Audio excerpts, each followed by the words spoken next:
My Aunt Lynn, if you want to say hi, Aunt Lynn. Hey guys, how are ya? I'm doing great, having a great week. Just here, hanging out again, talking about being healthy, happy, and productive people. So we were just in the middle of talking about therapy and how I recently visited a therapist. I can just start, Aunt Lynn, if you want me to go into it. I don't know if you had anything else that you wanted to share about it. No, just start. Yeah. So first of all, I want to say that I think therapy is something that like a lot of people like.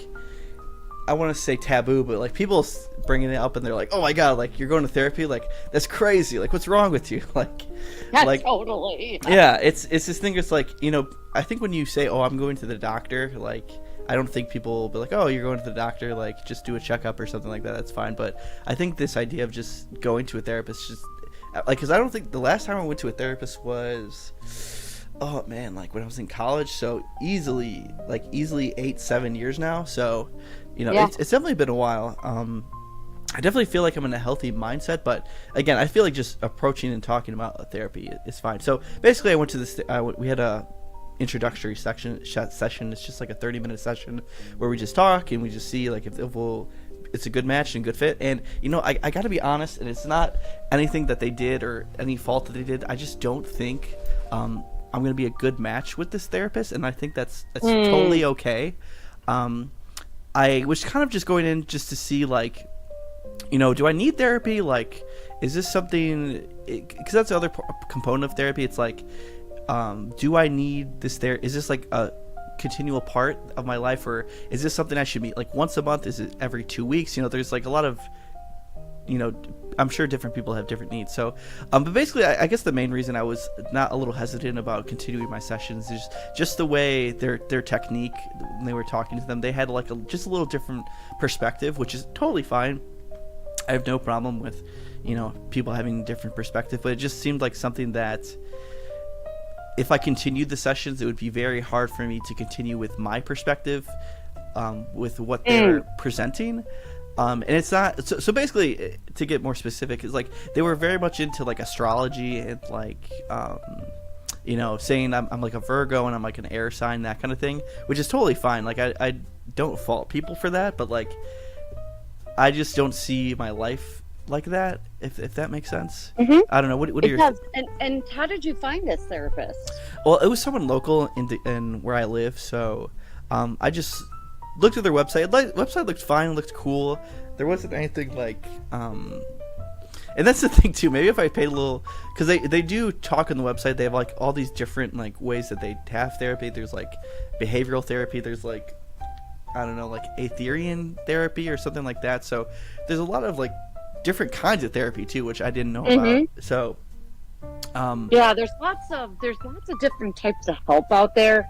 So back when I became a health coach about 6-7 years ago, I started to do some networking, and I came across some very interesting things that people are gifted in.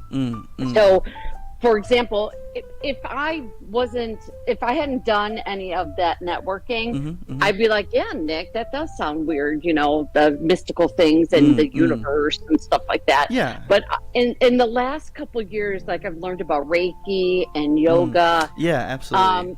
I actually have a good friend who's a hypnotist. She hypnotized me and helped me with some things. And the side note, the hypnotist helped me to better understand why I have this underlying anger with my mom. Interesting. I didn't even know it was there. And it all came down to she was able to regress me to back when I was an infant. And I got really angry with her that she would put me to bed. And I was angry that she kept putting me to bed, especially after I could climb out of the crib. And I just wanted to hang out with everybody. Yeah. I was having FOMO. As a baby. Because I am a night person, and I wasn't ready for the party to end, is really what it came down to. Yeah. But, I had no idea I was tapped into that. And it brings some sort of resolution that you can look at it through the perspective as an adult. Based on things that you thought were true as a very young child. So that was pretty interesting. I didn't even realize I had anger until I went through this regression with her. And I did like 7 sessions. And whether or not in the long end that helped me or not, who knows? Maybe it did. I think anytime you can talk to a professional who's really good in their gift, you're going to get some resolution. But I have met other people who are like spiritualists. At church, I have this couple, man and woman. They are so in tune with the Holy Spirit that I think is their gift. When they pray over me, they basically know everything that's wrong with me. Yeah. And I said, how did you know that I needed to hear that? And the man's answer was, well, God told me to tell you this. And okay, so 7-8 years ago, I would have been like, okay, this is all just, I don't understand it. It's over the top. It's weird, complex, whatever. But now these last years, I've been learning that everybody has a very special gift. And I understand like how you might feel like this person might not be the best therapist for you because of the way that they're using their gifts. But I do just want to give caution to say sometimes we feel resistance to something because it's hitting a nerve and we become defensive. Like, oh, that person's not very good for me. Well, is it not good for you because they're going to talk about things that are upsetting you? Maybe not in your case or anything. Or is it, this is just weird and I don't want to pay money to this person because that's that's not what I'm looking for. Yeah. It's a really, really difficult choice to make. Yeah. Because we have a choice, basically. You can see 2 to 3 therapists if you like, but you never quite know, like if you choose one over the other, would the other one have helped me better than this one? So I would say just give it some thought. And if you don't feel like that's the path you want to take, investigate other things or look on the website. If you're comfortable, ask other people for their opinion. You can do that as well. So that's just kind of my advice to you, Nancy Beck. No, I agree. I totally think the person I was talking to was, I learned a lot even from that session, just like having my perspective and like their perspective and like, and it's our first time meeting, so maybe they're just trying to like, I wouldn't say make assumptions, but they're just trying to figure out like what my thoughts are and everything like that. So it's just it's just meeting someone for the first time is always a little awkward. Without a doubt. And you might be like, I believe that therapy is something everybody should do. This is a world that is really difficult for different layers of reasons and stuff like that. But I don't want to talk over you, Nick. No. I appreciate your input there, and that's the thing too. I was like thinking about as well. It's like. Some people, like I was saying, have to go to therapy like every month or every week, like just depending on, what their preference is. Like, but it's also a thing of like, and again, I think it depends on your past experiences as well. Like, for example, I was reading this book, and in the book, one of the characters is an alcoholic, and he poses this question. It's asking, why shouldn't everyone be in Alcoholics Anonymous? Meaning. One of the things one of the reasons that one of those steps in Alcoholics Anonymous or not a step but like a denial is like a stage of acceptance, being like I don't belong in this program, but like he was asking why shouldn't every single person on earth be in Alcoholics Anonymous, meaning like because they're denying that they don't need to be a part of it, that means they should be a part of it. But I think again it's like, what are your well, in the book, to be fair, this character is like he's like crashed his car, so like he just definitely needed to be in Alcoholics Anonymous, but the question is an interesting question because it's like, what should every single third person need to go to therapy? Like, does every single person need to go to the doctor? And I think yes, single person should like at least go some kind of medical checkup. But some people. Their beliefs are, I don't want to go to a doctor. Like, that's not my thing. Or some people, I think going to a doctor is fine, but I don't want to, like, for example, I don't want to take like shots, or like I don't want any vaccinations. I just want to go to the doctor and, you know, have a different path of healing and treatment. Right. So I think there's like preferences, and there's different segments where people might want stuff differently. I think that's part of just like going to a therapist too, or a doctor, is like, what are my comfort levels, or like what do I think is healthy for me to go. So to kind of reel it back to me. So I think therapy is something I kind of made the intention of like seeking out therapists, because I was like, okay, I'm going through a big change in life. There's a lot going on here. I just want to see, like, I feel like I'm handling it okay, but like maybe there's some clinical thing I'm missing, or maybe there's some kind of resource that I just haven't thought of or isn't available, which, you know, I think just talking to people can reveal those as well. But yeah, I guess I think maybe I'll try a session, or I'm still a little fuzzy about what exactly. I feel like I'm in a healthy place. I feel like I'm good thinking about it in a good and healthy way.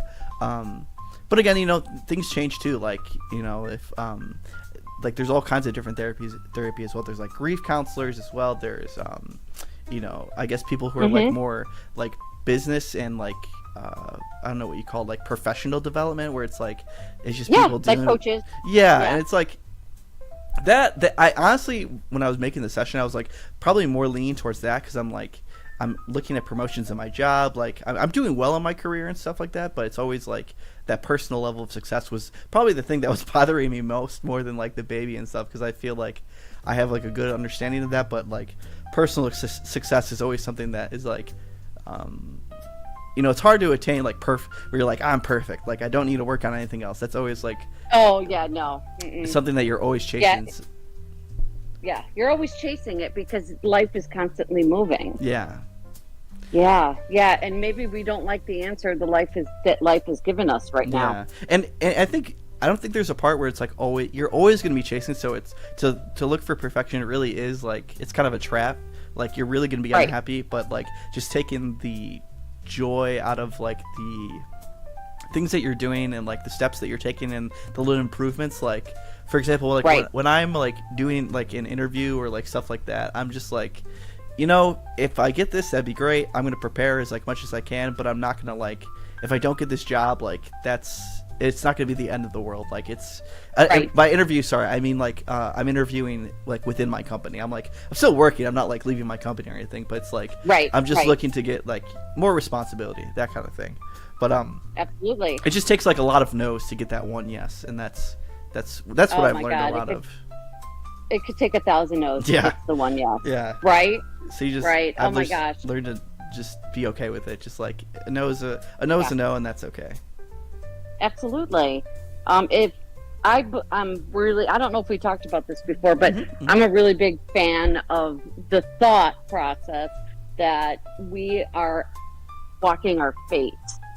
Like I call it my fate map, where, and I could talk to you like forever about like this book I want to write, but the easiest thing in life is when you find the point where this is where you belong, and you're standing there, things are easy, it's your winning season, you're not swimming upstream. I think about like my one job that I left 7 years ago. Loved it. I was there for 21 years.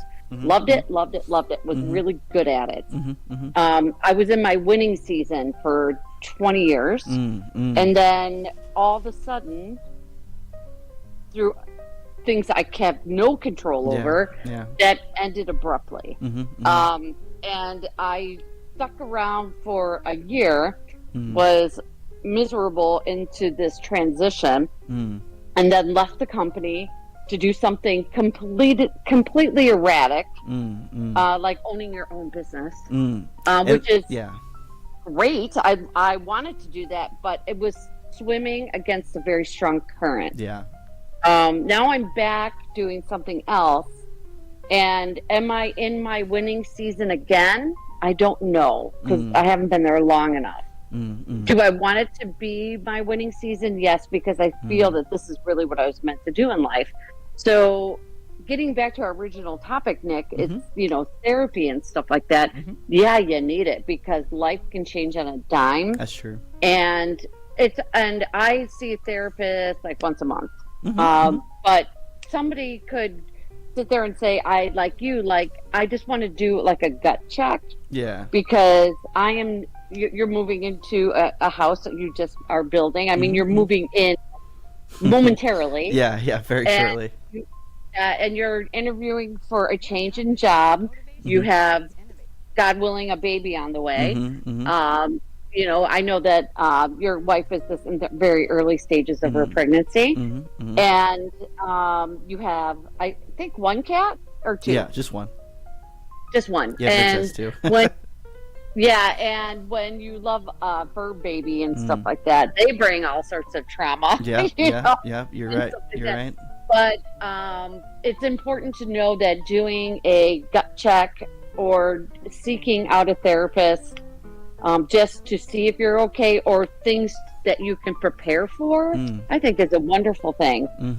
So yeah, you let your intuition be your guide. Your intuition knows everything. And if you feel like this practice or this person isn't quite aligned, that's absolutely fine. Find somebody else. But I would say if you're comfortable with the people asking, see if you can find a recommendation. Because I even to this point don't know if I'm with the right person, but I've been with her for over 2 years, and I can tell you,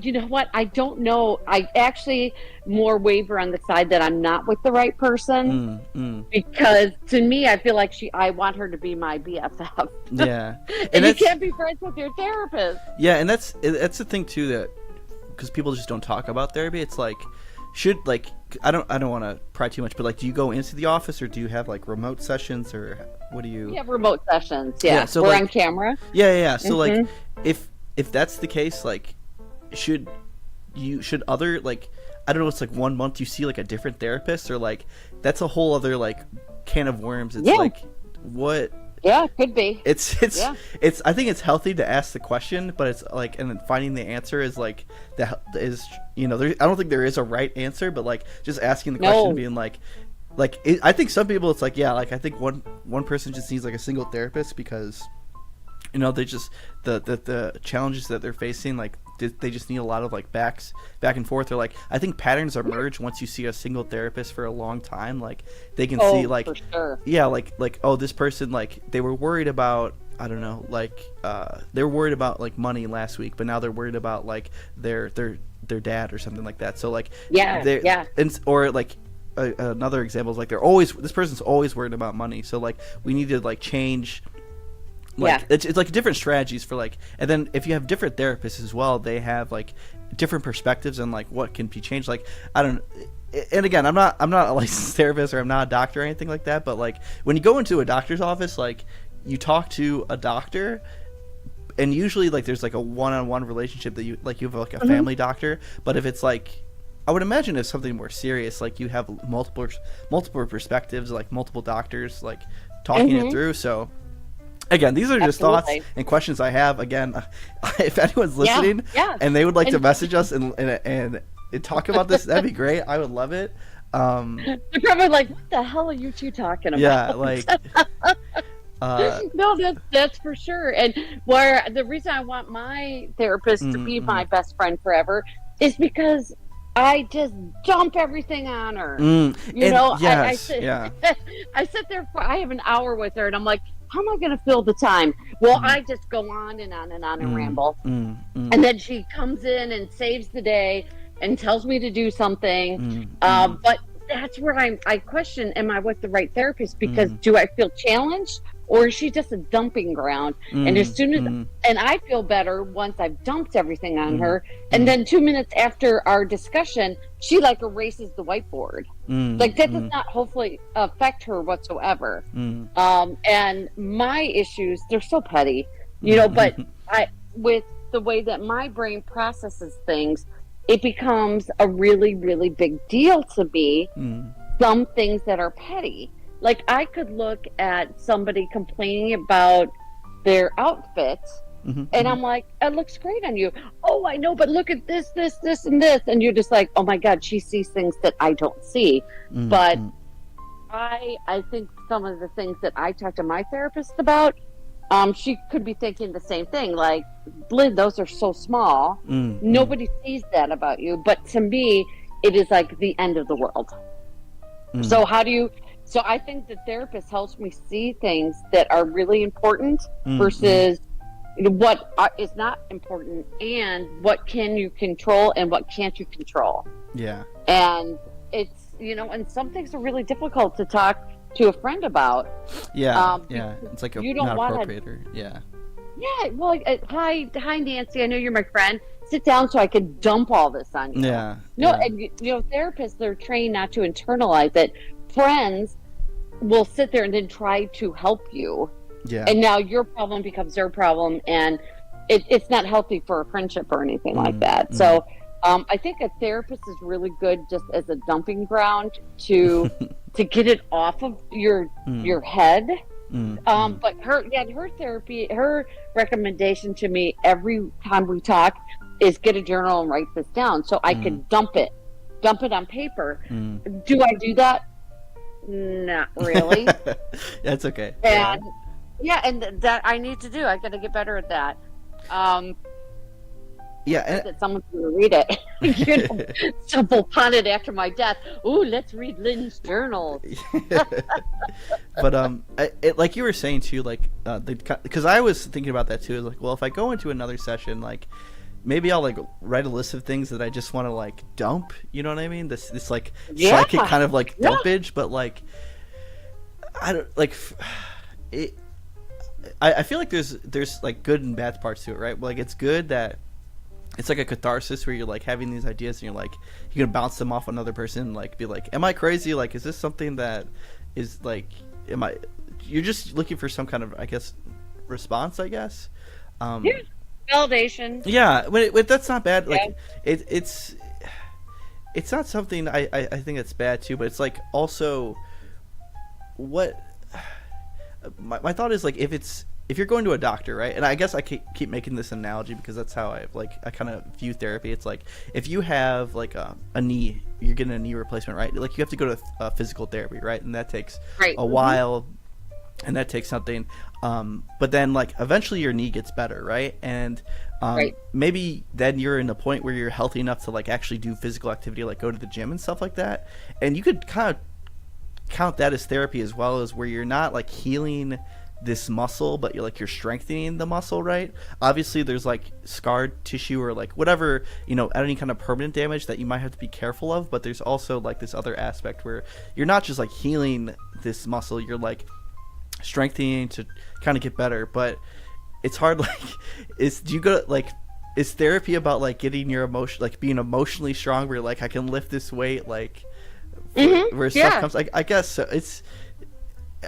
I've never really had this conversation with somebody, so it's really good. Like this could be even considered therapy, because like, oh, this is something that is like catharsis, like and you're just talking through something, you're like, oh, like this is building rationality, I guess, or something like that. Exactly. And part of the world that we are living in today is we're so isolated. Yes. It was isolated before COVID, and COVID really isolated us. And now all of a sudden you're not talking to anybody. And now I like work from home, same. Yes. And I never see anybody. And it's really becoming a problem in my later years of not being surrounded by other people, where you can have these conversations that are quick, where you're dumping or exchanging. And I think that's therapy in itself, because I remember when I used to work in an office building, I would get in the car and I'm like, oh, thank God it's quiet in here, and now what do? I'm like, oh my God, I need noise, I need stimulation, I need interaction, because people are not meant to be isolated like so many of us are, and that's causing mental illness right there. Absolutely. There's tons and tons of podcasts on this topic about things that COVID has changed as far as humanity, and it's not all that pretty, that's for sure. Absolutely. I just wanted to, before we move off the topic of that, the therapist, I just want to say, I think being a therapist is a very tough job. Tough job, though. I couldn't do it. I don't know how to do it. Especially, like, I feel like, again, like, I think I don't want to put words in your mouth, Alan, but being at the point where you feel like you're healthy, but you're just going to a therapist to maybe just strengthen those muscles and stuff like that. But like I'm talking about like real therapy where people have like real trauma and like being that kind of therapist. I can't even fathom that. So, or even just like therapists that you and I talk to, like that's also like a whole other skill set as well. So I just want to throw that out there. It is. It's and there's absolutely people where that's their gift. It's their genius. To bring that out of people. And way of helping people. Yeah, and I say to people that I run into, they're like, "Oh yeah, I'm studying so I can be certified as a therapist or whatever." And I'm like, I look at them, I'm like, you will never ever want for work because. Oh my God, there's just so much need for it. I think therapy should be covered 100% by insurance and all stuff like that. Yeah. Companies with like no deductible, nothing like that. You'd never want whatever you have to pay. You should never let that be a barrier to getting the help that you need. Absolutely. And if it can, keep you from becoming mentally ill or need antidepressants or anything like that, do it. Yeah. Definitely do it. It's very, very helpful. And yes, you might not find the one that is perfect for you. So make sure you do find it if that's something you want to pursue. It really is. Now that I think about it, it's probably like looking for like, I don't want to say a spouse, but like, because you don't need like a doctor to like be specifically, but like you go to a specialist, like if you have like heart issues or like if you have like spinal issues, you go to like a spine doctor, you go to like a heart doctor. So I'm sure there's like different specializations within that. I also want to talk about, you said like isolation. And I think you made a great point too where after COVID, it's because I've been at you're talking to people, having like a conversation, and it's like the quality of the conversation, right? So example, like you're in like you're in college and like you're at a party and like everyone's drunk and like drinking beer and like this is like a good social environment, but the like quality, like if you're having to like if you have like a problem or like something comes up, it's hard to have a good conversation if you're just like hanging out having a party, or like there's different like rules to that. But if you're like, I think this conversation is really good because it's like it's not it's a quiet environment, it's just a one-on-one conversation. The more people you add, it does add a level of complexity as well. But it's just different social situations, right? Like if you're in, I don't know, like a professional meetup with like other people, like if there's like a conference or something, like that's obviously a social environment, but it's not a place where you can be like, maybe you can talk about the stress of job and work and stuff like that, but it's just like a different kind of avenue, I guess. So I guess the quality of conversation, I don't even want to say quality because that makes it sound like there's bad conversations, because I think even every conversation has something you can take out of it, but just types of conversation, I guess, is the more absolutely salient. People are meant to live together, to bond together. Remember, we're like a tribe species where we're very social, and if you start to remove that, the person will begin to decay. It's absolutely crucial. And I think my analysis, my metaphor, I guess I keep going to these, is like so as human society gets more like advanced, so like people, my analogy is like food, right? So as people get more advanced in their needs and their wants, they just can't have like the same kind of food. So like I guess like just basic like farmer structures, like it's just like corn and maybe like some meat, right? Like it's not cooked, there's no seasoning, it's no spices. Like this could be like a conversation that's just like the basic of like, hey, how's it going? Good to see you. And then but people crave that more complex food structure, more complex social structure of where it's not just you're not just having a conversation in the dentist's office, you're having a conversation at your niece's like baby shower or something like that. I think people want these different kinds of social interaction. That's why I think a lot of people pay a lot of money to like go to concerts, like have these unique experiences, because people desire like higher and more complicated kinds of social interaction. Right. And when it's stagnant, if you're always doing the same thing, you don't have enough variety. People get like antsy, and I'm sure, but I'm sure maybe some people too, like they're built to where they don't need that much social variety. Like maybe some people are more introverted, where they don't want to go outside and they don't want to like. Right. They crave maybe different forms of social interaction, but it's just not that kind of like with a lot of different people, but just individual people, like different. Right. One-on-one Everybody's needs are different. Yeah. So, yeah. And one of the best things I've done, and I was talking to my therapist about it I don't even know, like a year ago. The person I was like 6, 7, 8 years ago, I've lost a lot of things that used to bring me a lot of joy. I was in a book club. It used to bring me tons of joy. I was in this book club for 18, 19 years. Oh, wow. Oh, my gosh. It was great. And then for a couple of reasons, I decided to leave. One of them was COVID. Regardless, I wanted to get back into a book club. So I kept talking to my therapist about it. And I'm like, do I really want to go back to the book club that I was a part of and left?